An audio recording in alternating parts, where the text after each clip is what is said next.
It's time now to take a look through the French newspapers, and for that I'm joined by Nicholas Rushworth. Hello. Hi, Claire. Nicholas, what have you got to start off with? I'm going to start out with French politics and the number 1 and 2 in France. We've got François Hollande, the president, and his main man, Jean-Marc Ayrault. There you can see the two of them on the front page of the left-wing daily Libération.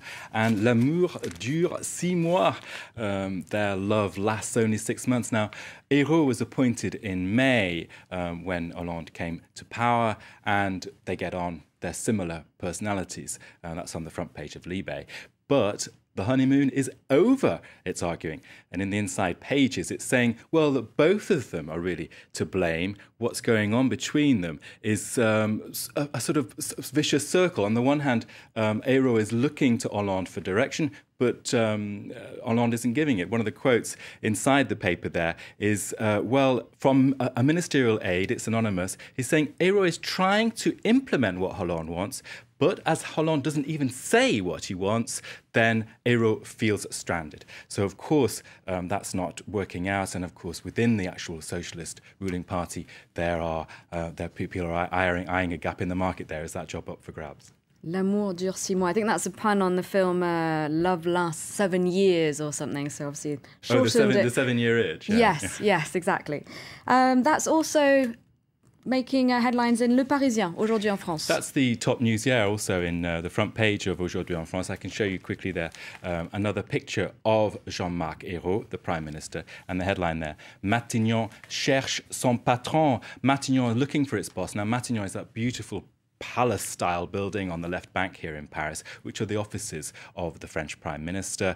A great place to be. I was there last year. It was an absolutely stunning place to be. But the Prime Ministers do not last long in France. So again, on the front page of Aujourd'hui en France, we've got this suggestion that, well, is he out? And their argument is he's not part of the Paris elite. He's a former mayor of Nantes. He didn't go to the grande école you have to go to, the ENA, the École Nationale d'Administration, the administration school. So he's not part of the gang.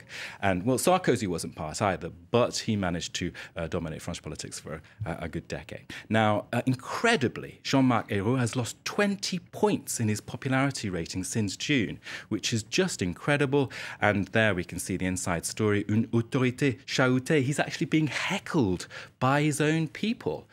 So he's not being abrasive enough. He's not being an authority figure. So I think the sharks are out, aren't they? They're circling. And part of the trouble is trying to push through that fiscal treaty, obviously not very popular with some people in his own ranks. Now, the right-leaning paper, Le Figaro, it's not looking at that particular story, the President and the Prime Minister. It's looking at the handling of the economy. Well, you'd think it would leap on this story, wouldn't you? But in fact, they covered it a bit on Friday. Instead, they're going hammer blows at the socialists from a different direction. This time, we've got the boss of the Employers and Business Federation, Laurence Parisot, and she's given an interview to Le Figaro. And her quote there is, La situation économique est gravissime. The situation economically in France is absolutely dead, serious, not doing well at all. And she says, a hurricane is coming France's way. And what we've got here is a lack of competitivity. There's not enough policies in this socialist government. For that, she's arguing we need a 30 billion euro cut in hiring costs now in France just to keep up with Germany.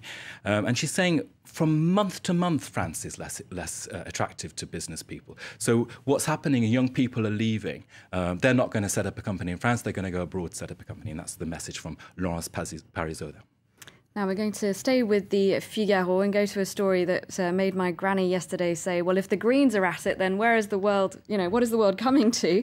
I'm talking, of course, about the deputy mayor of Paris's 13th arrondissement denying charges of drug trafficking and money laundering. Well, this is Florence Lamblon. She's deputy mayor of the 13th district, and she was arrested charged on Saturday. She denies total wrongdoing in a money laundering and drug trafficking investigation, a huge investigation. 400,000 euros of notes were found in her apartment. She's saying that is from an inheritance from my family from the 1920s. She's either got very caught up in a disastrous money deal that she's got involved in, or if she is involved, then that's also damning for the Greens. To be determined. All right, thank you very much, Nicholas.